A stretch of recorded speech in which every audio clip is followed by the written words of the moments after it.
Então hoje os navios são maiores, volume de carga maior, então o impacto... Então o calado era menor. Exatamente, o calado era menor.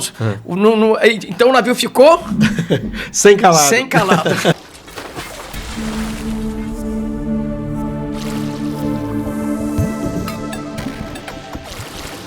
Fala pessoal, seja bem-vindo a bordo a mais um super episódio do Sem Calado Podcast. Aqui onde você sabe que você navega através de grandes histórias e de grandes personagens.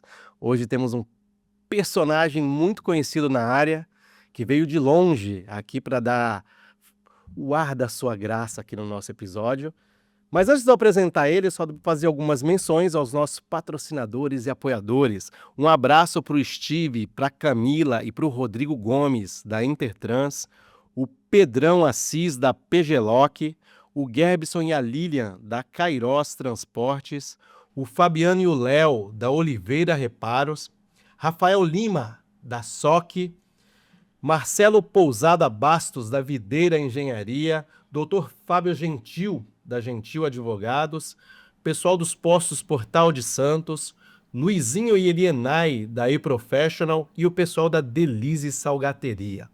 Mas vamos lá, vamos apresentar o nosso convidado, ele que veio lá de Manaus, que é muito conhecido na área. O nome dele é Francisco Luca, mas é mundialmente conhecido como Chiquinho. Ele que é CEO da plataforma Reefer Size e diretor da Inova Reefer. Um prazer tê-lo aqui conosco para poder contar a sua história, Chiquinho. Um prazer é meu. Eu acompanho o Sem Calado e eu acho muito importante essa abertura que você dá para a gente contar nossas histórias sobre a nossa vida profissional, justamente nessa área de logística marítima e na área de container também, que é nossa área fim, né?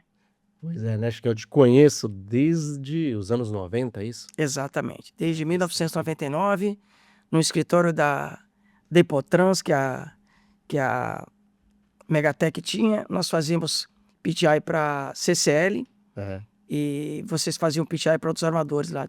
Inclusive tinha o Flauzio que trabalhava lá. Exatamente. E a gente começou a nossa amizade ali junto com outros colaboradores que também trabalhamos juntos, como o Jonas, como o Nilson, e trabalhamos longo desse tempo junto. Depois, nós nos encontramos na Potimar, no ano 2000. Em 99, também fizemos um trabalho junto, né? Visita de terminal. Na época, eram os contêineres 3 plaquinhas, que a gente levava na Transbrasa. Tinha um rapaz na Transbrasa que consertava os contêineres 3 plaquinhas, assim como tinha um lá na Paulista que consertava os relógios. Então, cada um tinha uma especialidade. E foram anos muito bons, anos de muito aprendizado, que hoje eu, dia 16 de setembro, agora faço 30 anos na área. 30 anos na área, cara. 30 anos. Mas aonde foi que você começou nessa área? Você começou direto na Potimar ou não? Ou o que você fez antes de você entrar nessa área? Sim, eu era guarda municipal. Santos? Eu era guarda municipal de Santos. Já estava a guarda municipal há 4 anos e eu pretendia casar e eu precisava de uma outra realidade profissional, porque só a guarda municipal era muito complicado. Então, eu tentei entrar na força supletiva. Na força supletiva, que era o OGMO, né? Então, eu fiz o cadastro no GEMPO, fiz o cadastro era o GEMPO também, na época que fazia o cadastro para poder entrar no OGMO. E o meu cunhado trabalhava nas docas. E ele falou para mim fazer alguns cursos no Senai, que ele conseguia me puxar para trabalhar na elétrica das docas. Então, eu fui fazer uns cursos modulados no Senai, né? Eu morava no Jabaquara e ia para o Senai fazer o curso modulado. E eu trabalhava na guarda municipal das 0 às 6, fazia o curso modulado das 7h30 às 10h30, e até eu conseguir um emprego, porque eu tinha que ter um tempo durante o dia livre, para quando aparecesse a oportunidade, eu já estar preparado, com tempo folgado. Então, fiz um curso de elétrica básica, fiz o curso de rebobinamento de motores, fiz o curso de comandos elétricos e fiz o curso de elétrica predial. Durante o curso de elétrica básica, eu encontrei um amigo meu que trabalhou comigo nos anos 80 e ele trabalhava na Dequimar. E ele fazia monitoramento na Dequimar. O Ramalho? Não, Carlinhos. Sim. Ele morava no Morro São Bento. E ele falou pra mim que a Potiguar estava precisando. Aí me deu o telefone do Paulinho e eu entrei em contato com ele para poder fazer a entrevista lá. Naquela época não tinha currículo, naquela época era indicação. Fui lá, fiz a entrevista com ele, fiz o teste no multiteste. Lá o Luizinho da E-Professional estava até lá. Naquela época, o Luizinho já é velho, hein? Tava lá, ele fazia alguns sistemas para Potiguar, naquela época, o sistema de estimativa. Sim. Né? E lá eu conversei com o Armando, com o Paulinho, que me deram a oportunidade. E aí eu fui trabalhar com China. Sim. Que está em Petrolina hoje, né? Isso. Ele aprendeu a trabalhar com refrigeração de caminhão. Sim. E eu fui trabalhar com China. Depois de um tempo, o China me deixou sozinho no terminal da Usisal, que lá fazia os PTI da CCL. Na época tinha até a Crowley, né? Mas só que lá só armazenava a Container Dry da Crowley. E lá eu comecei a minha vida profissional. Aquela época era container 3 plaquinhas, queimava muito o motor evaporador, tinha que subir com a escada, aquele motor pesado, aquela hélice de ferro. Quando pegava aquele motor de 12 velocidades, um motor gigantesco. E depois tinha além da CCL, tinha a Italmar também.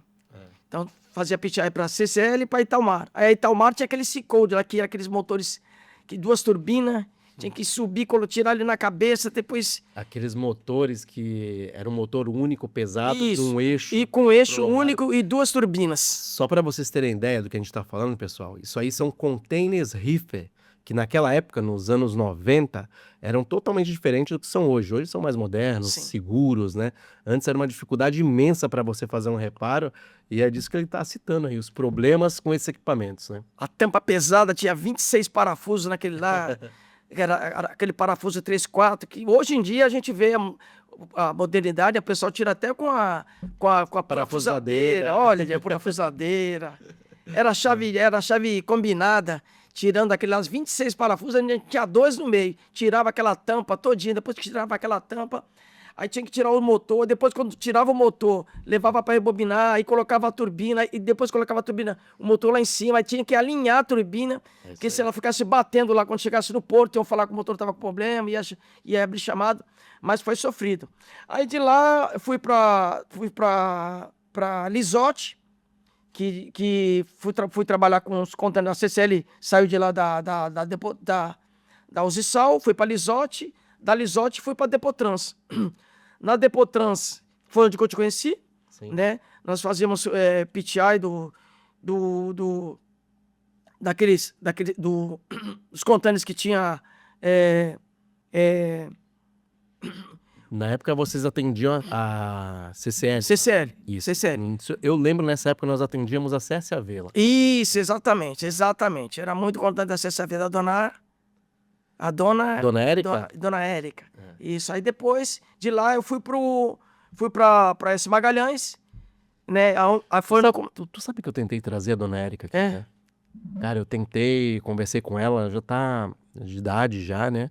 Mas eu conversei, entrei em contato, a Tereza Lamas também me ajudou no contato com ela, mas infelizmente ela não quis vir. Eu até me coloquei à disposição para ir na casa dela gravar com ela lá, mas infelizmente a Dona Érica não quis vir. Caramba. Ia ser sensacional ela poder contar a história dela, né? Ela e a Dona Márcia. Márcia, As damas de ferro, né? Também, ela está convidada a vir também. Dona Márcia também, a dama de ferro. Sim. As damas de ferro, porque elas eram as duas únicas mulheres, né? Sim. Assim à frente, a Tereza ficava na parte de estimativa, mas tinha a Dona Érica e a Dona Márcia.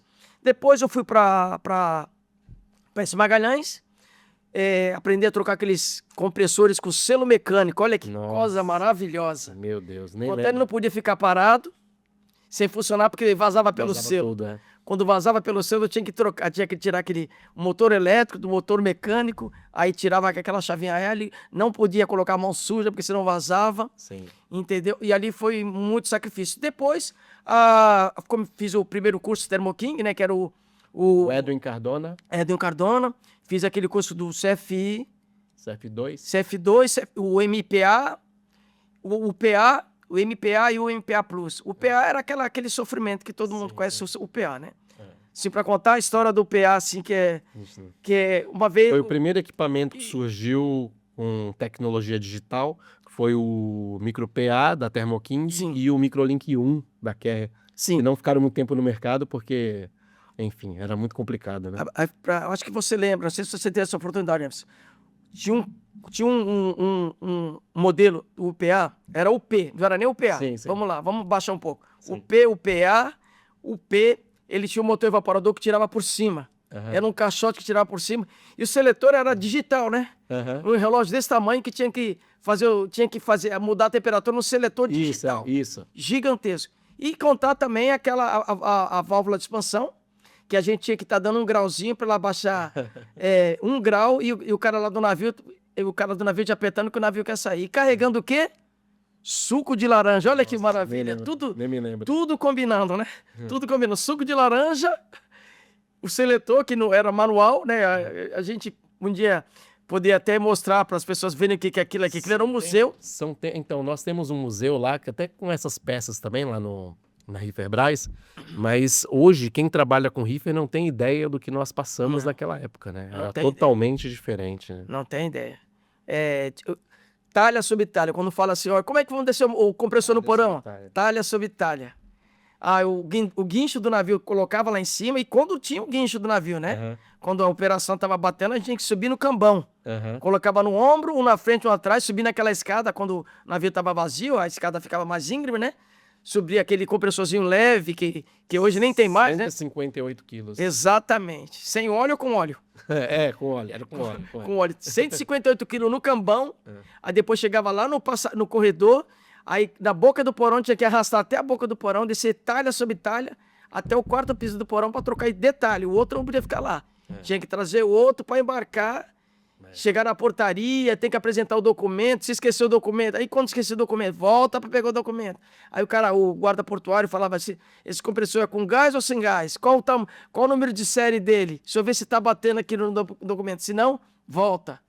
Foi muito sofrido. E era de madrugada.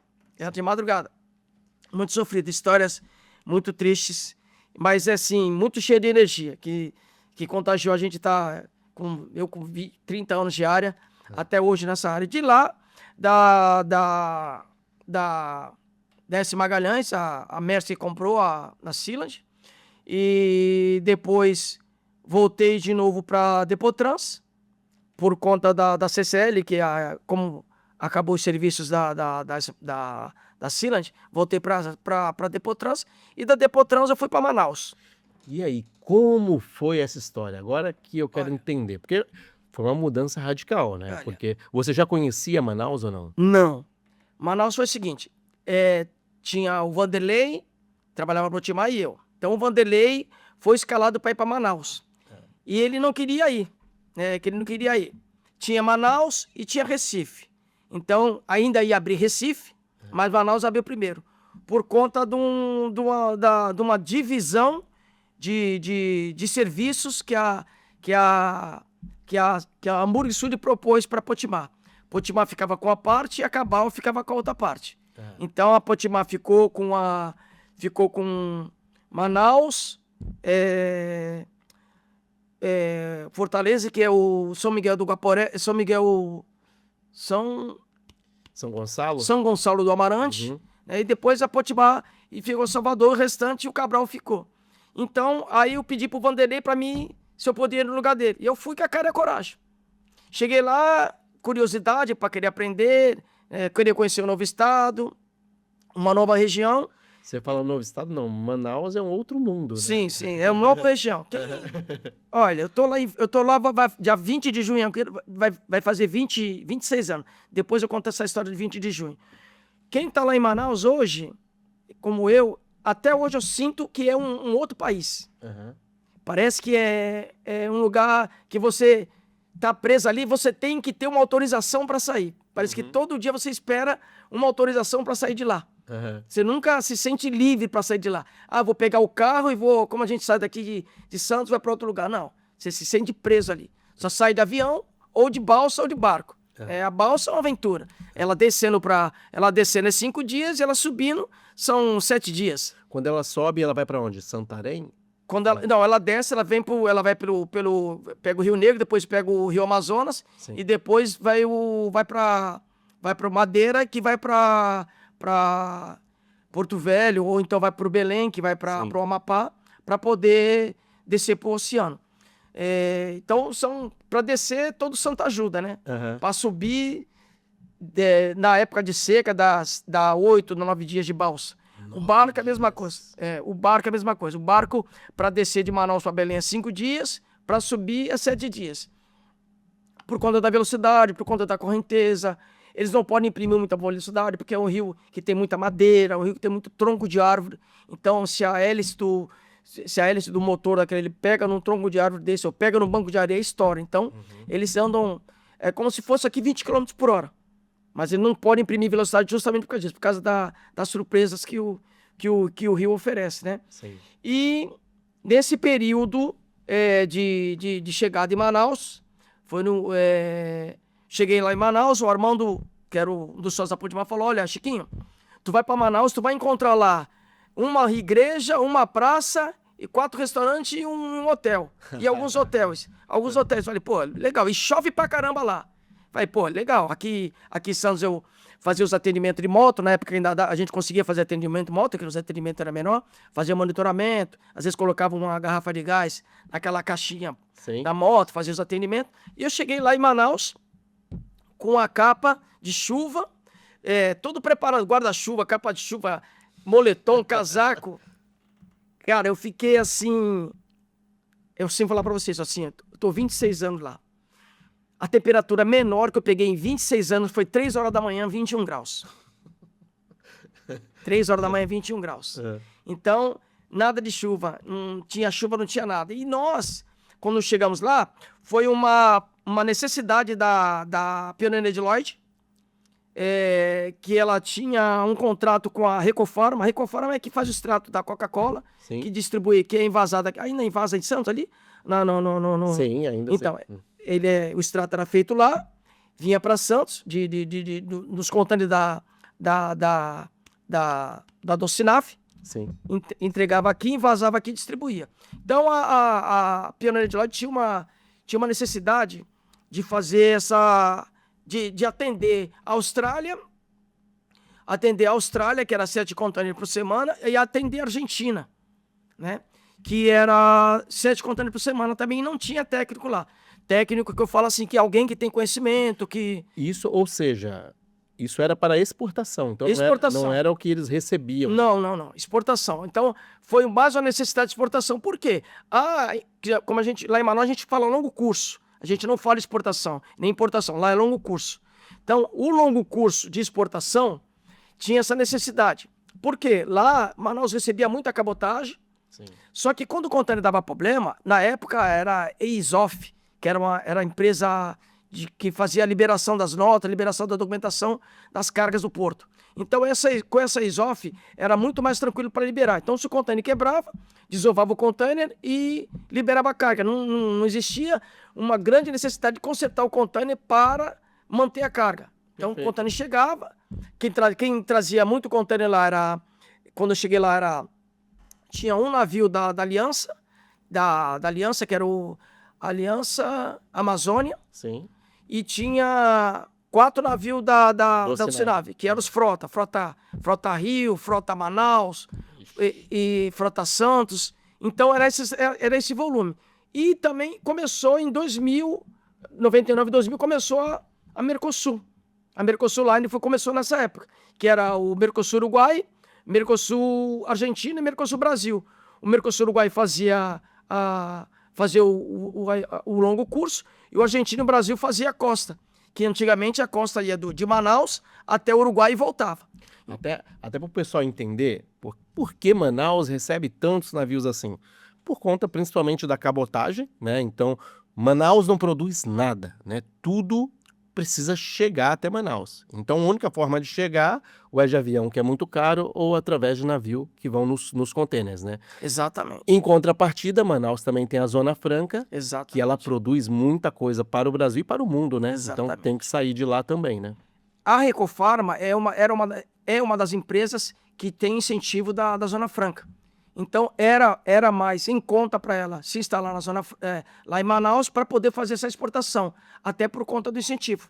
Sim. Então, voltando à pioneira de Lloyd, então a pioneira de Lloyd chamou o Paulinho da Potimar, que tinha uma estrutura um pouco melhor na época para poder atender essa demanda, de atender vários portos no Brasil, e ele me transferiu para lá. Então, fazemos PTI da pioneira de Lloyd, para poder atender essa demanda. Depois, como só tínhamos nós, começamos a fazer PTI da Docinave, e depois começamos a fazer o PTI da Mercosul. Até então não tinha aliança, era muito pouco, a aliança tinha quase nada de container. Então, além de nós fazermos PTI, nós fazíamos monitoramento. Então, para você ter uma ideia, hoje, em 2000, o máximo de monitoramento que nós fazíamos lá era 30 containers por dia. Hoje, Manaus tem cerca de 300 containers por dia, monitorando, ligado. Então, na época tinha 5 navios de cabotagem, hoje tem 30 navios de cabotagem. Caramba. Então, aumentou muito a demanda. Aumentou muito a demanda. Até por conta do crescimento da população, o aumento da Zona Franca, as exportações aumentaram, aumentou os empregos na Zona Franca também. Enfim, aumentou a oferta para poder ter essa demanda de carga. Aí o engraçado, a gente pensa na Amazônia, né? E a gente imagina que se produz muita coisa na floresta, né, de alimento, mas não, né? Não. Tudo tem que chegar de fora lá, né? Tudo tem que chegar de fora. Algumas coisas produzem lá, mas para subsistência mesmo. Não tem exportação. Por exemplo, lá tem criação onde que tem ovos, tem granja de ovos. Sim. Então, mas a quantidade de ovos que tem lá não supre o consumo da população. Não supre o consumo da população.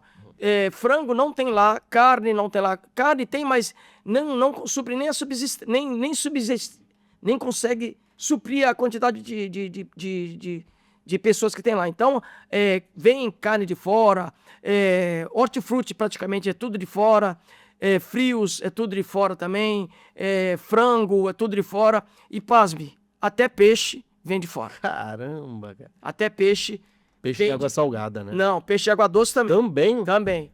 O volume de tambaqui consumido em Manaus vem de Roraima e vem de Porto Velho.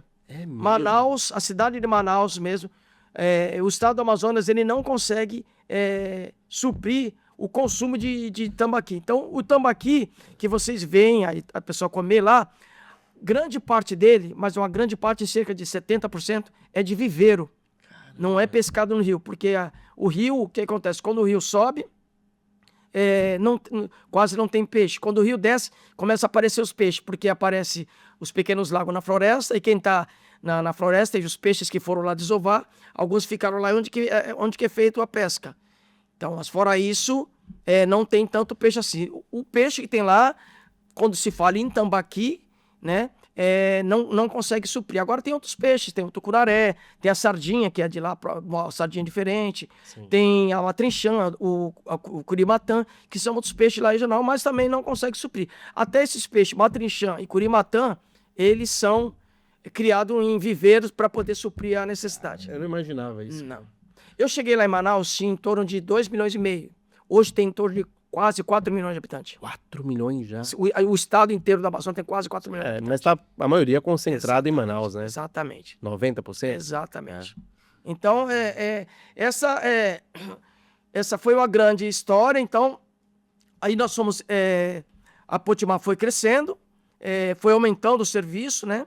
Aí a Aliança dominou... A Aliança, ela conseguiu... A Mercosul, ela dominou o mercado por conta de umas dificuldades, né, que eu ouvi dizer que a Docinave teve mais dificuldade, transferiu para Login, e esse período de dificuldade que eles tiveram, a Mercosul entrou no mercado de cabotagem e passou à frente da Docinave no mercado de cabotagem. E depois, depois veio a Aliança, por volta de 2005, 2006, a Aliança começou a crescer, né, no mercado. Hoje a Aliança tem 4 navios, a Mercosul está com 4 navios, a Login está com 4 navios, a Low-Cost está com 4 navios. Caramba. Então eles têm... um semanal. Né, um semanal por cada armador. Sim. Então, esse volume de cabotagem aumentou o serviço. Então, até 2017, 2007, a Potimar teve um grande crescimento. A partir de 2007 também teve uma baixa, né? Por conta do crescimento da Maersk. 2008 nós retomamos, e assim 2009 já veio a Riverbras a primeira vez, né? 2009, 2010 a Riverbras veio a primeira vez, 2012 a Riverbras saiu, e eu fiquei atendendo provisoriamente de 2007, 2008 a Potimar tinha um trabalho com a Maersk, abriu mão do trabalho com a Maersk. Eu trabalhei para a Maersk de 2008 a 2010. 2010 a Riverbras entrou, que tinha uma estrutura maior, tinha um equipamento, pelo fato também de ser dealer também, facilitava para o armador. Eu não tinha como atender a demanda crescente da... Nessa época você ainda era Potimar ou você Eu tinha... era Potimar. Sim. Com a autorização tanto do Paulinho quanto do Armando. Sim. Eles autorizaram eu trabalhar para o armador, porque eles abriram mão do armador. E na época a Maria Modena e o Richard Pauling me procuraram. Mas era a sua empresa já? Isso, já era a minha empresa. Sim. Já era a Mecatrônica, que era o reefer service da Maersk. Trabalhei 2 anos para a Maersk. Também era lá no Superterminais, era 10 tomadas. Aí a gente conta histórias que o Starcool dava para fazer 2 contêineres na mesma tomada, tem gente que não acredita, mas dava para fazer PTI, 2 Starcool, fazer o PTI de bola entre o outro, fazia aquelas tomadas dupla, né? Que tinha muito navio. Isso, fazia 12 PTI fazia 2 PTI por tomada da Starcool. E lá, eu trabalhei 2 anos para a Maersk, consegui ser... a Maersk me autorizou a comprar material com a QR, comprei bobina, comprei cotatora, comprei plug, comprei muito material da QR. Fiquei 2 anos comprando material da QR. Comprei muita emenda. A Maersk também, ela disponibilizou muito material que ela tinha, muita peça, muito material, e eu utilizei muita peça, material dela. Tive um apoio muito grande do Richard, da Maria Modena, do Jerônimo, do finado Anderson, né? E depois a Riverbras entrou, tinha uma estrutura maior, isso é óbvio, né? E ficou até 2 anos também. Depois teve uma queda, não sei o que aconteceu, se foi uma queda, se não teve um retorno, não posso afirmar. Mas a Riverbras foi embora em 2011 para 2012. Em 2012, assumi em 2012 a Maersk novamente, como provisório. Em 2014 entrou a World Reefer.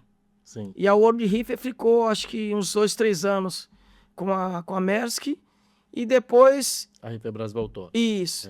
Quando a Riverbras saiu em 2011, eu assumi o serviço de desplugagem e os atendimentos da Login. Sim. Atendimento era pouco, porque a Login não tinha um volume grande em 2011. Né? Era um volume muito baixo. Então, eu desplugava a container no navio, fazia só desplugagem, e não tinha PTI. Então o PTI começou a ter na Login em 2013. Eu fiquei de 2011 a 2024. 13 anos desplugando o container a bordo da Login. Caramba. Eu acho que eu desplugo, porque o tanto de cabo que eu enrolei dá para dar a volta no Brasil. Naquele calor, hein? Dava. E no porão, entendeu? E sozinho, porque eu não tinha como contratar outra pessoa, porque o serviço era pouco. Sim. Era irrisório, né? E nesse período de 2011 até 2017, continuei na Potimar.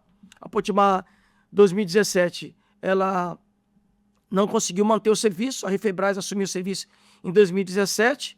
Em 2018, a Potiguar abriu mão do serviço de monitoramento do Porto de Chibatão. E o Porto de Chibatão transferiu o contrato da Potiguar para mim. Então, esses anos aí, tudo trabalhando, né? Teve um período que eu trabalhei para a Refebras também, por conta da... o armador ficou pouco tempo, esqueci o nome dele. Aí eu fazia desplugagem a bordo deles, tinha os containers SLU. Aí eu fazia desplugagem a bordo para vocês tinham um contrato com eles, não tinha serviço, não tinha pessoal, não compensava manter uma equipe lá só para fazer esse atendimento, já que os PTIs eram tudo cortados, não tinha PTI mall, não tinha PTI de ninguém. Sempre tinha essas questões, né? Muitas vezes por conta de uma força de contrato, em algumas localidades a gente era obrigado a atender, né? Exatamente. Nesse caso, agora, Chiquinho, você comentou que você tinha uma empresa, qual era o nome da sua empresa? Era a empresa Mecatrônica. Pois é, aí eu volto ao tempo, aí eu lembro do Chiquinho, que fez um curso no Senai para poder entrar na área. Sim. Nesse momento da mecatrônica, foi uma virada da tua vida, que você se formou engenheiro, não foi? Sim, exatamente. Então, eu quero que você conte um pouco dessa história, mas a gente vai fazer só uma pausa rapidinho, só para apresentar nossos patrocinadores e apoiadores. Aí você conta essa história que é muito legal também, é inspiradora aí pro pessoal que tá começando. Mas aguenta aí que é rapidinho, a gente já volta.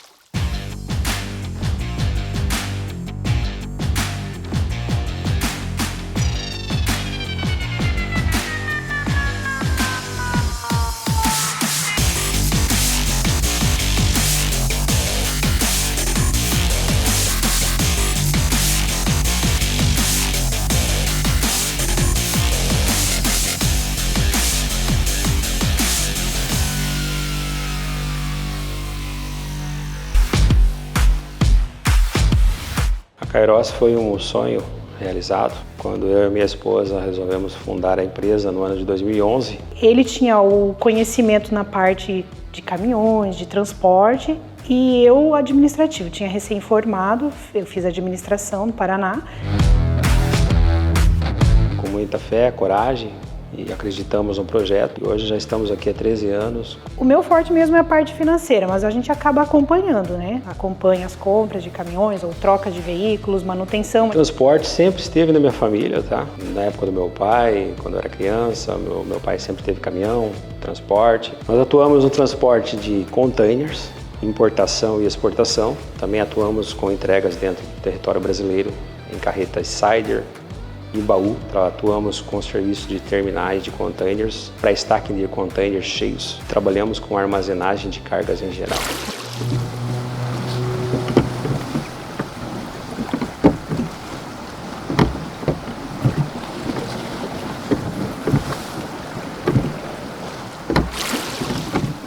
Estamos de volta, falei para vocês que ia ser bem rápido.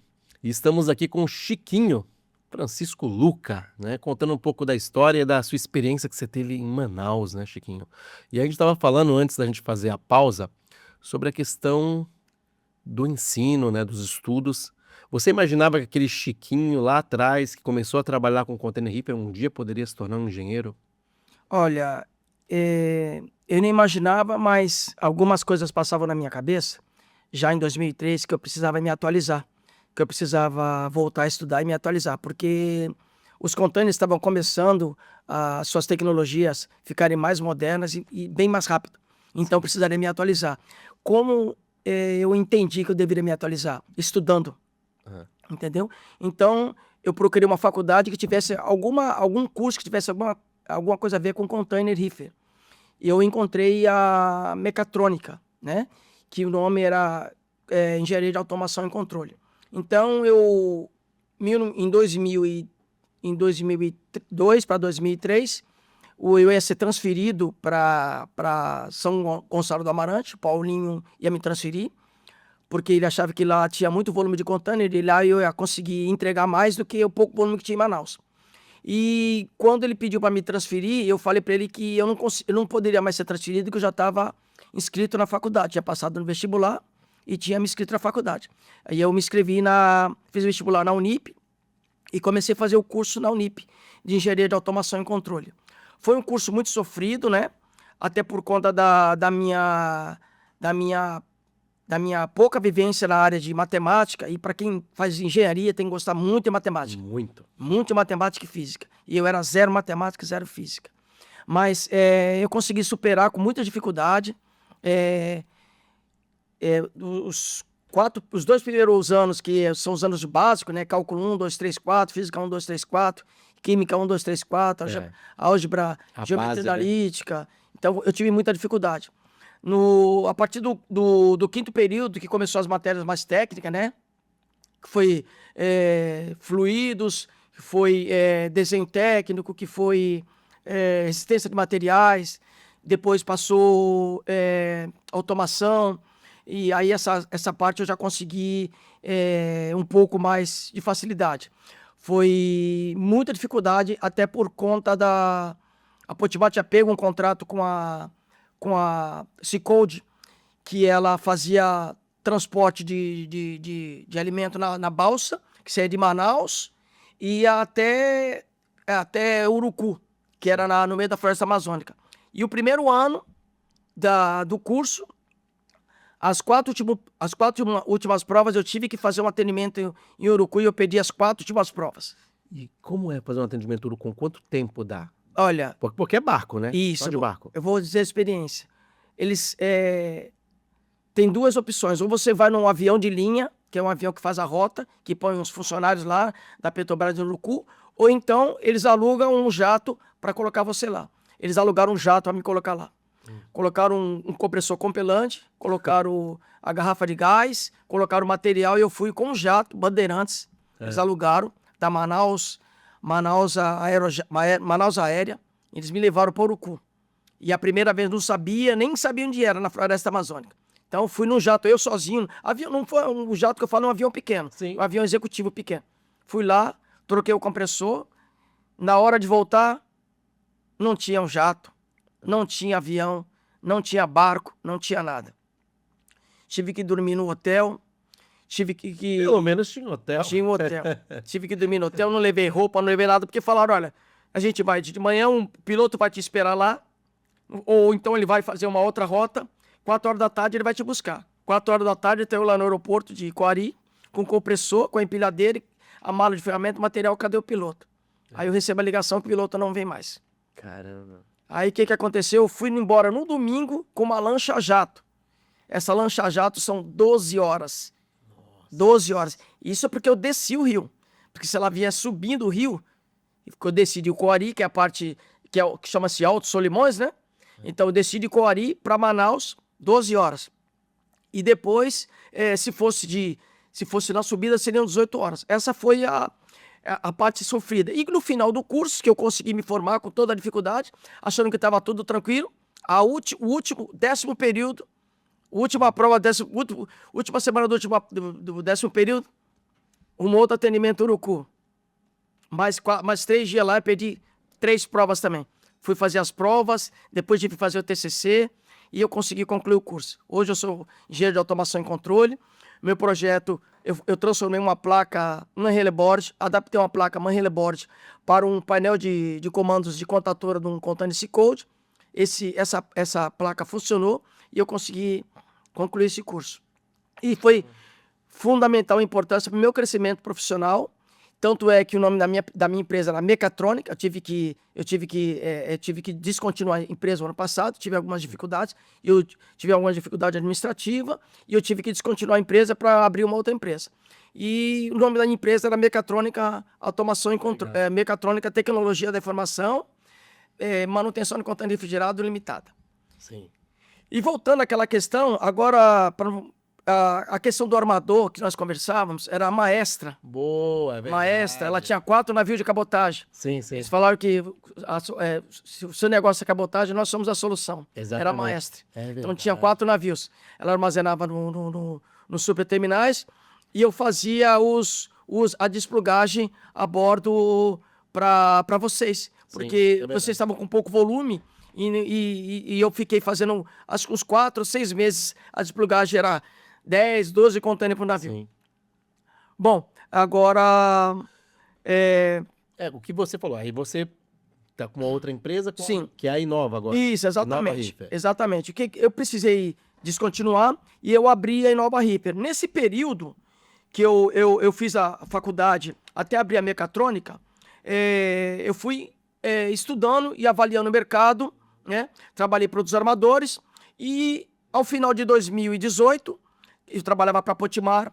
A Potimar descontinuou em 2018, junho de 2018 a Potimar descontinuou em Manaus. Em agosto de 2018 eu assumi o serviço dela, que era o monitoramento no Porto de Batão.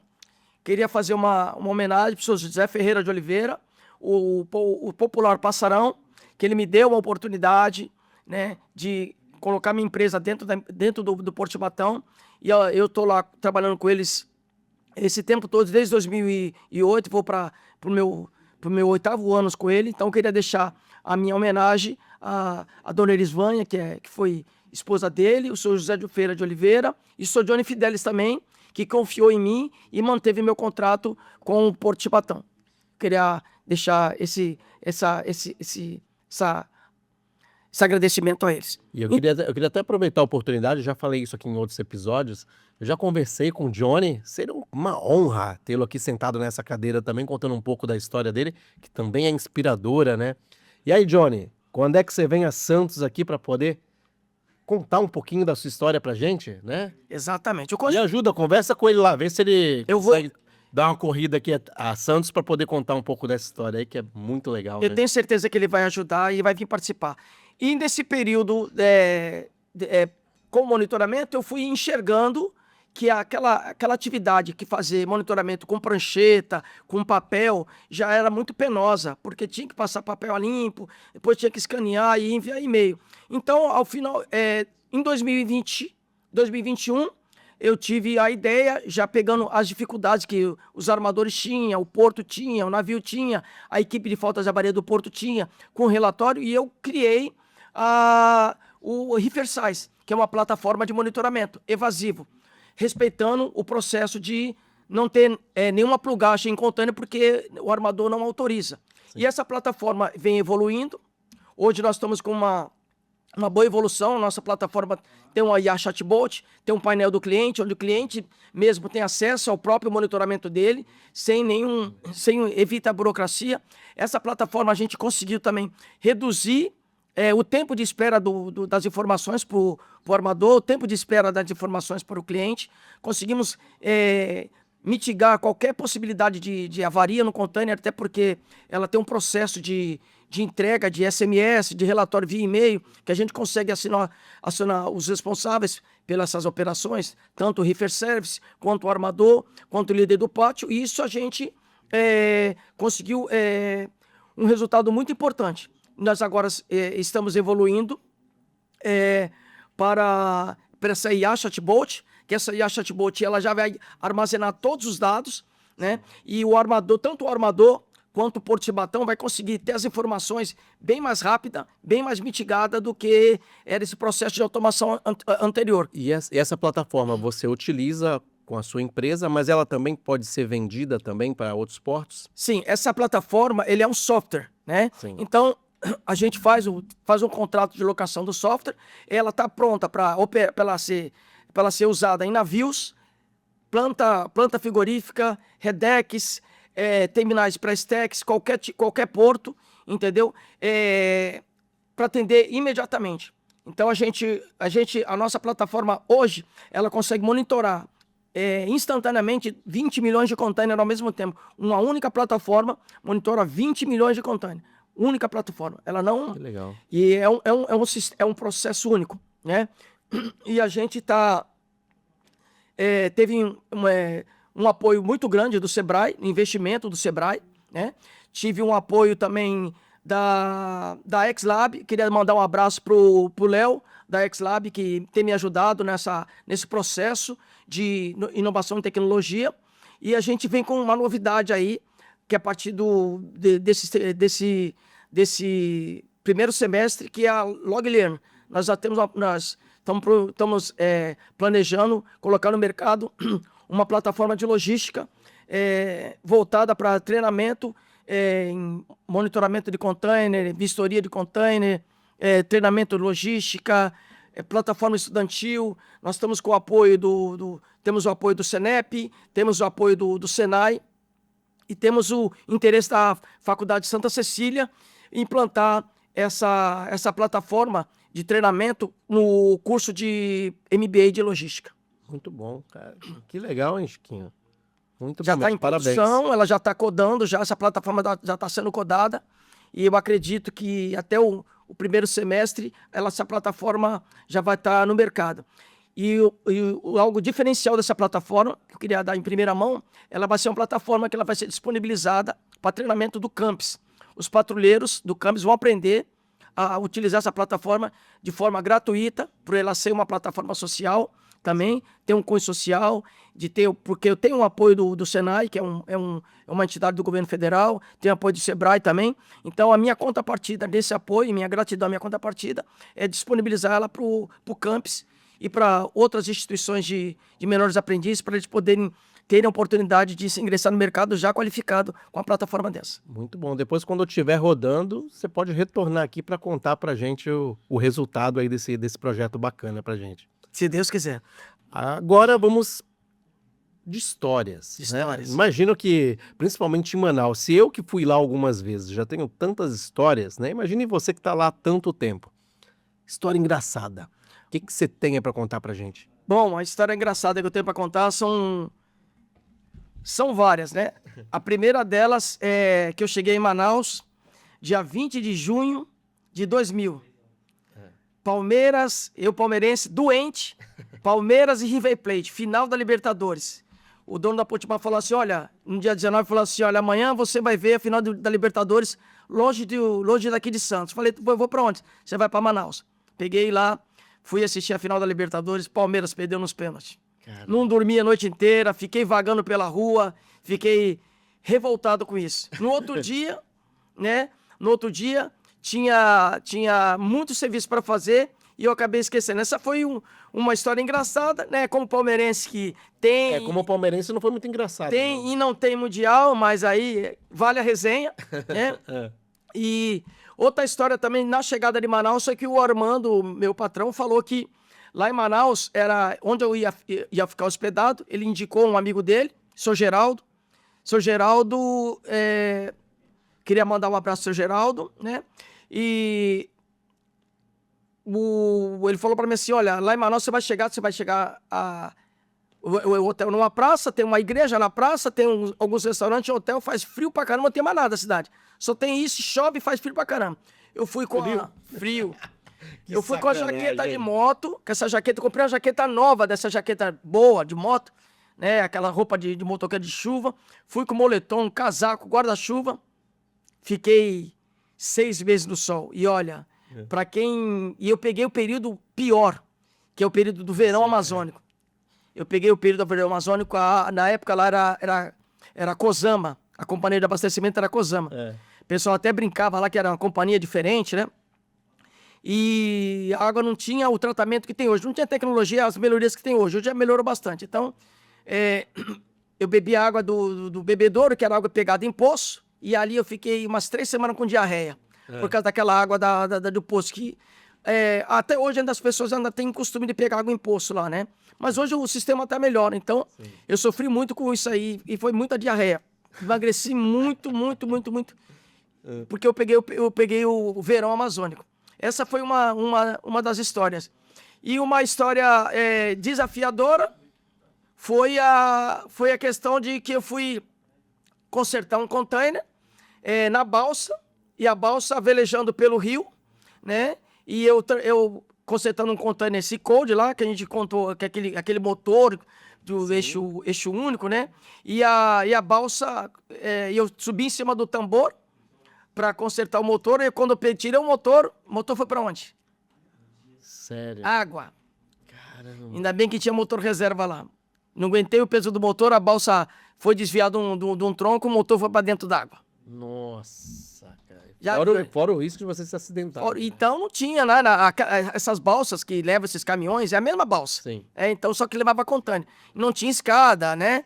E precisava consertar o container porque a carga precisava chegar no Porto Solimões, que é um lugar de abastecimento, com a carga intacta, né? Quando chegou lá, e aí a gente conseguiu colocar o motor e salvar a carga. Essa foi um desafio para mim, que eu tive no consertar um container na balsa e a balsa velejando e o motor cai dentro d'água. Cara, e cara, como é que funciona? Assim? Porque a gente sabe que Manaus é um local diferente, né, distante, e tem a selva amazônica. É comum ir para a selva amazônica? Como é que é essa experiência aí? Bom, Manaus tá incrustado na selva amazônica. Sim, Manaus está dentro da selva amazônica. sim. Então, quando se fala selva amazônica, Manaus está dentro da selva amazônica. Mas você fazia aqueles passeios que o pessoal faz? Na Sim, selva? sim. Aqueles passeios que tem, existe o passeio nas Anavilhanas, que é o maior conjunto de ilhas do mundo. Parece que tem 139 ilhas. Se eu tiver errado, quem estiver assistindo pode me corrigir.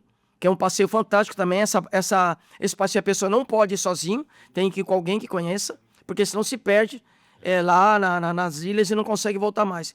Tem um passeio de hotel de selva, tem um passeio do encontro das águas, tem as várias cidades do interior que são outra realidade. Realidade de vida, realidade de alimentação. Você vê que se voar para o Manaus, você vai ver que as casas estão todas na beira dos rios. Por que elas estão na beira dos rios? É porque é muito mais fácil de escoar a produção deles. Aham. Então, por isso que eles produzem na beira do rio e escoam na beira do rio.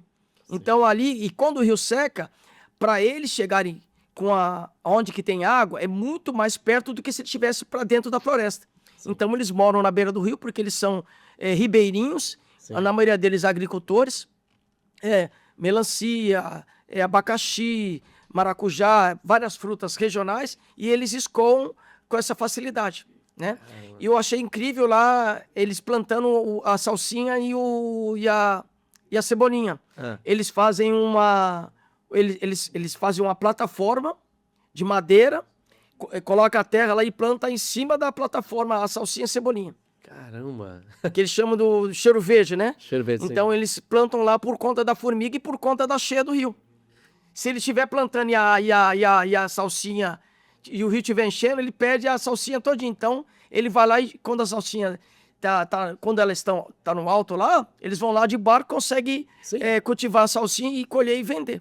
E me conta uma coisa, tem essa questão aí do rio, né? Sim. Então, quando tem um período de seca, qual é o período da seca lá? O período da seca, ele vai que nós chamamos de verão amazônico. Sim. Ele vai de julho a novembro.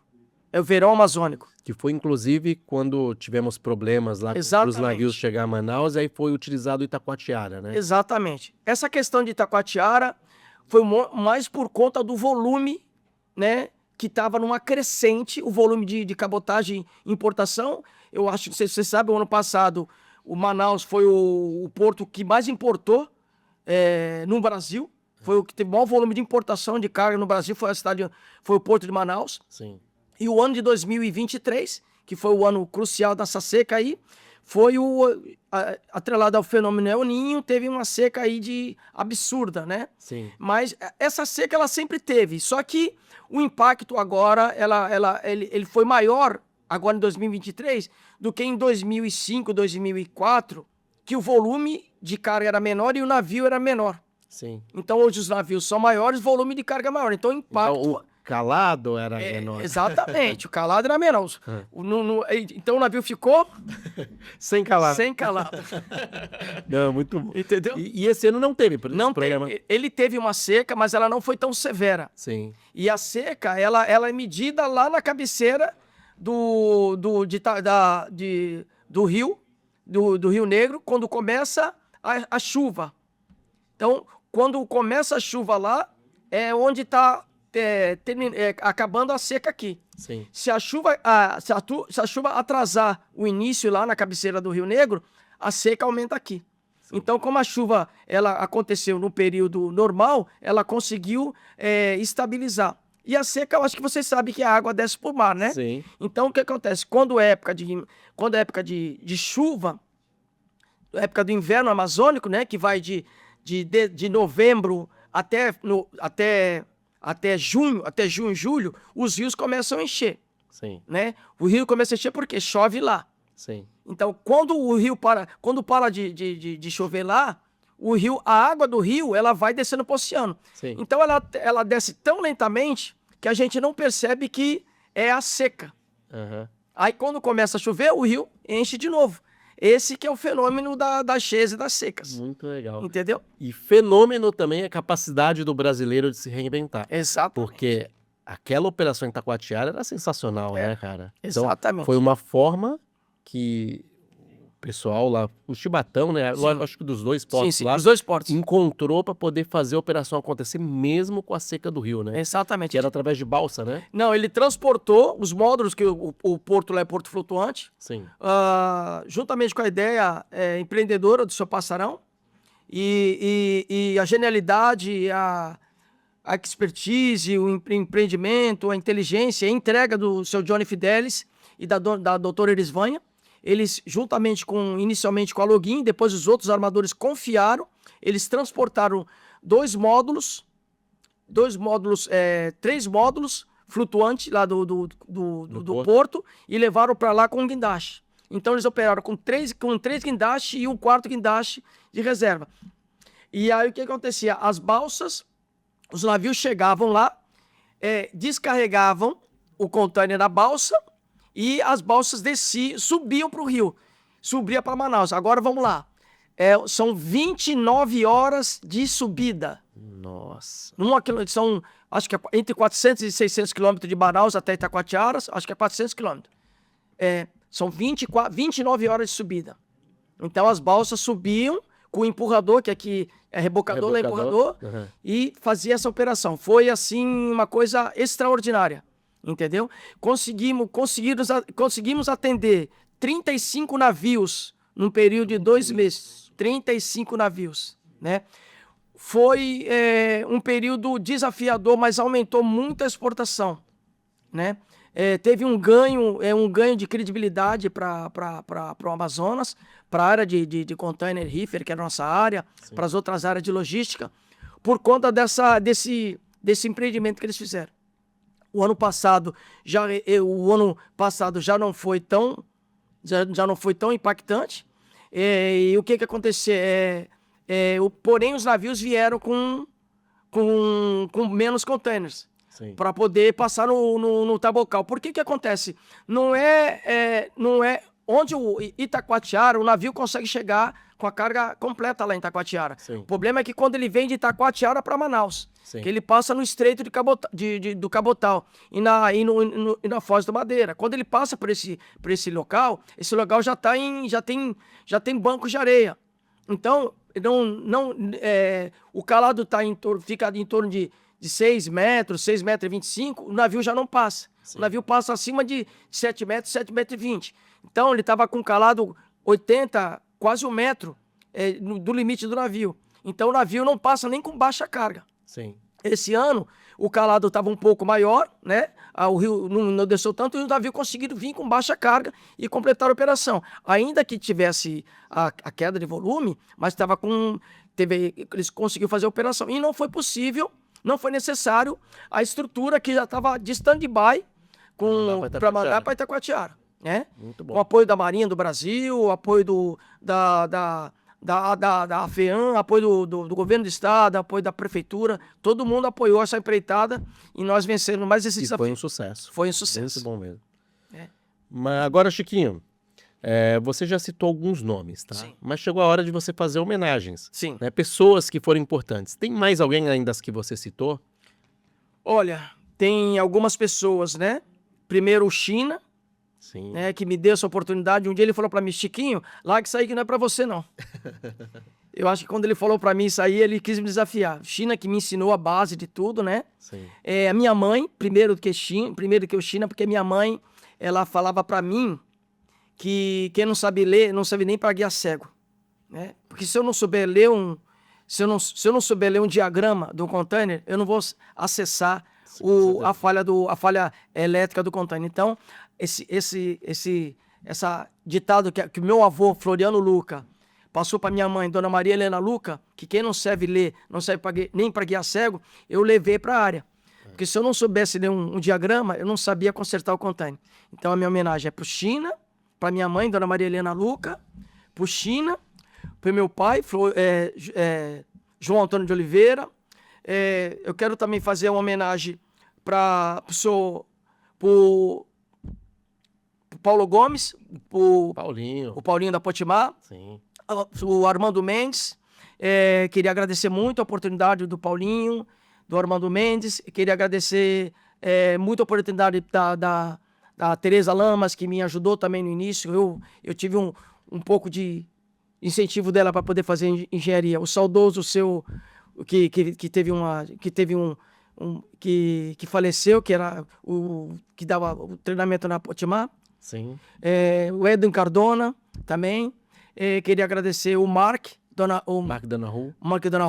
Queria agradecer também o Michael da Kerry O também. Michael sempre acompanha, esteve aqui Exatamente. já com a gente. O Michael também. da Kerry também, que foi muito paciente, me incentivou demais. Queria agradecer o Sou Juan Sim. da Starcool também. Gonzalez. Exatamente. Muito gente fina, me ajudou bastante na oportunidade. O seu Edwin Cardona. E para finalizar, eu queria agradecer o senhor José Antônio de Oliveira, seu Passarão, que graças a ele, a oportunidade que ele teve, ele confiou em mim, né? E hoje eu estou com a minha empresa, eu me mantenho no contrato com o Porto de Batão, graças à oportunidade e à confiança que o senhor José Ferreira de Oliveira me deu. O Grande Passarão. O Grande Passarão. Muito bom. Há um livro, esqueci de falar um livro. Não, agora vem. Se chama Papo de Conversa, Sim, né? É um quadro em que você vai indicar um livro pra gente e através do nosso parceiro da Amazon, a gente vai poder colocar o link desse livro com super desconto. Sim, vamos lá. Qual seria o livro? Como Fazer Amigos e Influenciar Pessoas. Dale Carnegie. Tem uma história do livro que ele diz, o pai falou pro filho, filho, me coloque 12 sacos de milho, de espiga de milho que eu vou entregar pro meu cliente. Aí o filho falou assim, pai, por que o senhor vai entregar 12 se o cliente só pediu 11? Aí ele falou, filho, desses 11, se eu fosse entregar 11, poderia ter algumas espigas com problemas e ele não ficaria em 11, ficaria em 10. Então eu estou mandando 12, porque se tiver algum problema, ele já vai estar com os 11 completo. Sim, atendimento ao cliente. Exatamente. Então, qual é o nome do livro? Como Fazer Amigos e Influenciar Pessoa, Dale Carnegie. Então aí, pessoal, então vocês estão vendo aí o link aí na tela, e aí você pode acessar e comprar esse livro na Amazon com super desconto de 100 calado. Obrigado pela dica, muito bom mesmo. E estamos chegando na parte final já do nosso episódio. Queria agradecer muito por você ter aceito o convite, ter vindo aqui contar essa tua história, para você ver, né, tantas histórias que a gente vê aqui, e a tua, mais uma história sensacional, passando por Manaus, 26, 27 anos já lá. Muito obrigado mesmo, obrigado por estar aqui com a gente, cara. Obrigado, Emerson, de muitos anos, né? Nossa amizade, nosso respeito mútuo, nossa amizade, nossa parceria, né? De várias situações que a gente já passou, nos ajudamos, sempre nos ajudando ao longo desses anos todos. Se vão 27 anos, né, de amizade, né, desde 1999, né, e queria agradecer demais a oportunidade, o acolhimento que vocês deram para me vir contar minha história, dar uma abertura para me poder divulgar o Riversize, que é uma plataforma de monitoramento de container rifle, e também eu poder falar aqui em primeira mão a LogLearn, que será uma plataforma de treinamento para toda a área de logística. Muito bom, e que será um sucesso. Se Deus quiser. Com certeza. Mas antes da gente encerrar, tem mais um quadro, que é o A Deriva. Eu vou fazer algumas colocações e você pode falar o que você quiser. Vamos lá, então? Bora. Então, qual a importância da tua família? É clichê, mas da tua família na tua trajetória. Bom, a importância é fantástica, né? Nos idos, quando eu casei com a minha esposa, em 97, no domingo, eu levava ela para fazer PTI comigo na S. Magalhães. Nós saíamos... Ele falou várias vezes a palavra PTI, só para vocês entenderem. Significa Pre-Trip Inspection. É a inspeção que você faz no container reefer antes de liberar ele para exportação. Então ela me ajudava, era no nosso lazer do domingo. Então, para ganhar hora extra, eu saía lá do Tortuga de moto com ela e vinha na S. Magalhães, aqui na Lemoa, para poder fazer PTI no domingo, das 10 a meio-dia. Fazia PTI, ela me ajudava. Então, por aí, ela já entendeu a logística. Então, ela foi super importante para mim, me ajudou muito ao longo desse período, né? ela foi comigo para Manaus, ela teve a dificuldade de se adaptar a Manaus, voltou para Manaus. Depois ela ficou comigo até 2021. E em 2021 ela veio de vez para o Guarujá. Do ano de 2018, 19 e 20, 21, o meu filho não tinha uma colocação no mercado. Então ele começou a me ajudar a fazer monitoramento, ele começou a me ajudar a fazer desplugagem a bordo do navio. Então esses anos também, inclusive ele estava quando ele saiu do exército, logo que ele saiu do exército, ele foi me ajudar, 2019 para 2020, ele foi me ajudar a fazer monitoramento e fazer desplugagem a bordo. Dentro do monitoramento eu fazia alguns reparos, fazia reparo para login, então ele aprendeu a trocar plug, ele aprendeu a trocar tomada, ele aprendeu a fazer emenda de cabo, aprendeu a dar carga de gás, isso tudo ele aprendeu. Inclusive amanhã ele faz aniversário de 15 anos, queria mandar um abraço pro meu filho, Gabriel Viana Luca, que faz amanhã, dia 15 de janeiro, faz 26 anos de idade. E foi muito importante na trajetória da minha vida. Eu agradeço a Deus e a minha família que estiveram junto comigo nesse período meu de área de container. Pô, legal. E por falar em área de container, você pode dizer assim que o container mudou tua vida? Mudou sim, porque o container me deu uma perspectiva de futuro. Eu sempre cheguei no container um futuro. A visão do container reef, para mim, sempre foi uma visão de futuro. Ele nunca foi uma visão de uma caixa. Eu sempre imaginei que o container ia se modernizar. Em torno de 20 anos atrás, eu já comentava com o Paulinho, o PTI vai acabar. E hoje a Thermo King ela tem um processo que ele faz PTI automático sem precisar da operação manual. Então por isso que me inspirou o container e realmente ele mudou minha vida. Tanto mudou minha vida profissional, mudou minha vida pessoal, mudou minha vida financeira e mudou minha vida intelectual. Muito bom. E você citou que quando você chegou em Manaus, uma lembrança forte sua foi que o Palmeiras perdeu o título da Libertadores e tal. Aí você gostando tanto de futebol, aí chega em Manaus. Pra quem você torce mais? Porque lá todo mundo é flamenguista ou é vascaíno, né? Isso, lá é Flamengo e Vascaíno. Eu torço por Onça Pintada, que é o Amazonas FC. Então hoje é o time que infelizmente ele caiu o ano passado, né? Mas o ano retrasado o ano passado ele caiu, ele passou muita dificuldade, né? Inclusive os Super Terminais, que é um dos portos de lá, Sim. patrocinava o Amazonas FC, que é o Onça Pintada. Sim. Mas em 2024 ele subiu muito bem para a Série B. Inclusive ele subiu de 2023 ele subiu para a Série B, disputou com o Santos, ganhou um jogo lá, eu estive lá no estádio. Sim, lá. E empatou aqui. Então ele está invicto contra o Santos ainda. O Santos levou um varejo lá, sem contar o calor que o Santos passou lá, né? Que ainda o jogo foi 4 horas da tarde. Nossa. Na época do verão amazônico, o Santos sofreu lá. Foi por isso que perdeu. Exatamente. Por isso e por um gol, senão não perdia, né? Senão era 0-0. Mas eu torço pro Amazonas FC. Tenho 2 camisas deles, é um time muito promissor. Inclusive aquele centroavante do Corinthians, aquele grandão, jogou lá também, o Dentinho quase foi contratado para jogar lá também. Mas é um time muito promissor. Eu sou o Amazonas FC hoje. Tá bom. Lá em Manaus eu sou o Amazonas FC, aqui é Palmeiras. Mas. Então, aqui é Palmeiras, lá é Amazonas. Exatamente. E agora a pergunta, para encerrar: Meca Santista ou Tambaqui na Brasa? Tambaqui na Brasa, com todo respeito à Meca Santista, que eu sou nascido em Santos, né? Mas com todo respeito. O tambaqui, para quem não conhece, aqui em Santos é o pacu. Quando você for na feira ver um peixe chamado pacu grandão, é o tambaqui. E é um peixe diferenciado, porque você só tempera ele com sal e limão e põe na brasa. É bom demais. Maravilhoso. E com essa resposta encerramos mais um episódio do Sem Calado Podcast. Muito obrigado por você estar aqui conosco, acompanhando mais uma história sensacional. E você já sabe, toda quinta-feira, 19 horas, um episódio novo. Curta, segue e indique para os amigos. Um abraço, até mais.